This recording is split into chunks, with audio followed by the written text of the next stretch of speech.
Hi అండి అందరికి. ఎప్పుడైనా చాలా టేస్ట్‌గా ఉండే నెల్లూరు చేపల పులుసు ట్రై చేశారా? ట్రై చేయకపోతే ఎలా చేయాలో చూసేద్దాం రండి. చాలా టేస్ట్‌గా ఉంటుంది.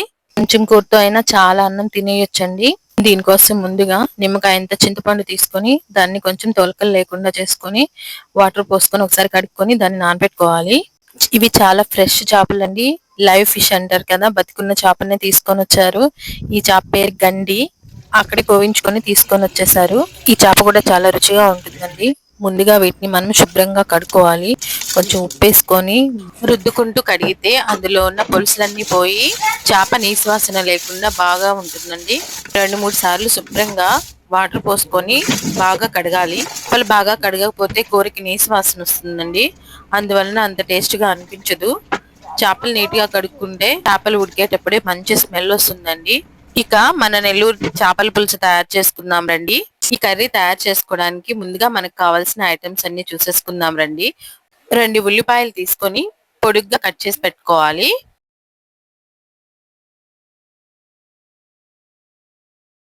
వీటితో పాటు 2 టమాటాలు కట్ చేసి పక్కన పెట్టుకోవాలి.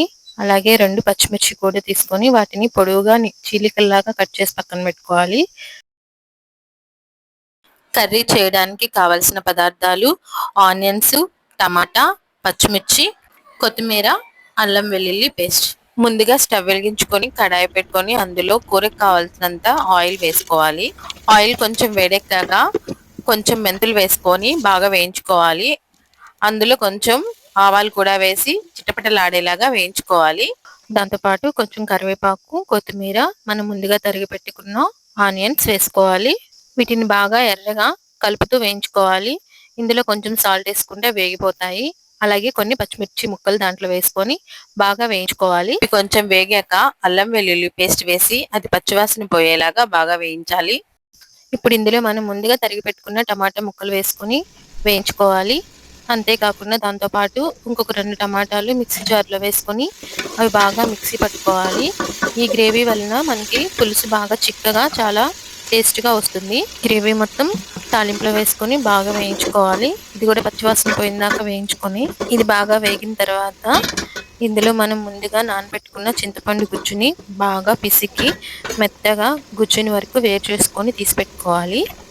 ఈలోపు కొంచెం చిటికెడు పసుపు, కొంచెం సాల్ట్, రుచికి సరిపడా కారం వేసుకొని బాగా వేయించుకోవాలి. ముందు కారం వేయడం వలన కారం వేగి పచ్చివాసన లేకుండా మంచి టేస్ట్ అయితే వస్తుంది.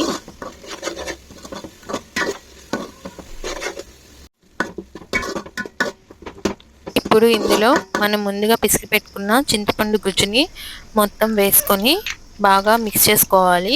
చింతపండు గుజ్జు తగినంత వేసుకోవాలి. అది తర్వాత ఉడికేటప్పుడు కావాలంటే మళ్ళా వేసుకోవచ్చు టేస్ట్ చూసుకొని. చింతపండు పులుసు బాగా ఉడకాలి. బాగా ఉడికి ఆయిల్ అంతా పైకి తేలాలి.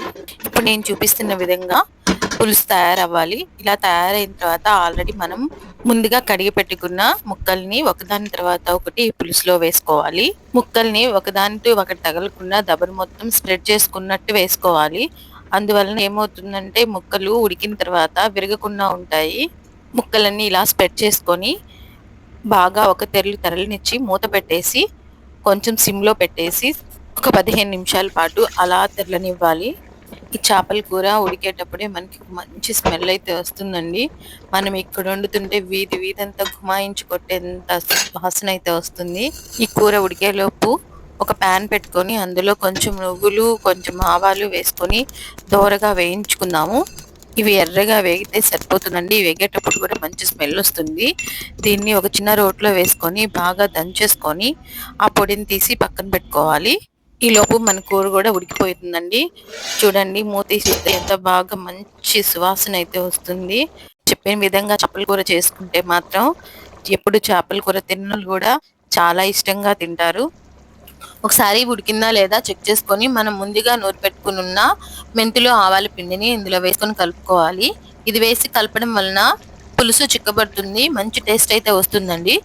ఇలా చేపల పులుసు ఒక్కసారి ట్రై చేసి తిని చూడండి. అమృతంలా ఉంటుంది. ఇప్పుడు లాస్ట్‌గా దాంట్లో కొంచెం కొత్తిమీర చల్లుకొని స్టవ్ ఆఫ్ చేసేసుకొని ఒక అరగంట గంట సేపు కదలనివ్వకుండా పక్కనే ఉంచాలండి.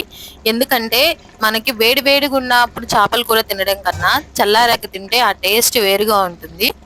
ఇప్పుడు నేను చూపించిన చేపల పులుసు 2 డేస్ అయినా గానీ ఫ్రిడ్జ్ లో పెట్టకపోయినా ఏం స్మెల్ కూడా రాదండి. ఇంకా రోజు మారే కొద్దీ ఇంకా టేస్ట్ వస్తుంది. అంత బాగుంటుంది ఈ చేపల పులుసు. ఈ చేపలు తినడం వలన హెల్త్ కి చాలా మంచిదండి. హార్ట్ కి సంబంధించిన రోగాలు గాని, బాడీకి సంబంధించిన అనేక రకాలైనటువంటి డిసీజెస్ ని చేపలు పోగొడతాయి. చికెన్ వాటికన్నా చేపల్ని రెగ్యులర్ గా వీక్లీ వన్స్ తీసుకోవడం వల్ల మన ఆరోగ్యానికి చాలా మంచిది. ఇప్పుడు మన చేపల పులుసు అయితే తయారైపోయింది. చూడడానికి చాలా కలర్ఫుల్ గా ఉంది కదండి. అంతే టేస్ట్ గా ఉంటుంది. ఒక్క ముక్క తింటే ఇంక 4, 5 ముక్కలు అలాగే తినేస్తాము. ఎంత కూర తిన్నా బోర్ కొట్టదు. ఇంకా తినాలనిపించిద్ది. అంత టేస్ట్ గా ఉంటుందండి ఇది చేపల పులుసు. ఇంకెందుకు ఆలస్యం, ఒకసారి ట్రై చేసి ఎలా ఉందో కామెంట్ రూపంలో చెప్పండి. నచ్చితే సబ్స్క్రైబ్ చేయండి. చేపల కూర మాత్రం అదుర్సండి.